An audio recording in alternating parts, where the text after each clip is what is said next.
தமிழ் பஞ்சாங்கம் பிப்ரவரி 23, 2025 மாசி 11 நட்சத்திரம் மாலை 6:42 வரை மூலம்.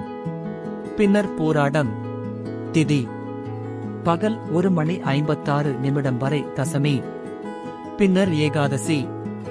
நல்ல நேரம் காலை 7:30 முதல் 8:30 வரை.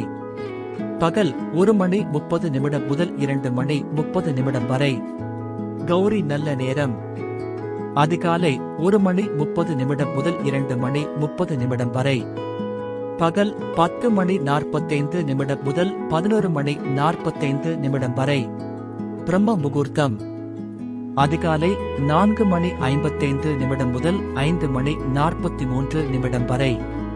ராகு காலம் மாலை 4:45 முதல் 6:12 வரை. குளிகை மாலை 3:17 முதல் 4:45 வரை. யமகண்டம் பகல் 12:22 முதல் 1:49 வரை. சந்திராஷ்டமம் ரோஹிணி மிருகசீரிடம். நன்றி, வணக்கம்.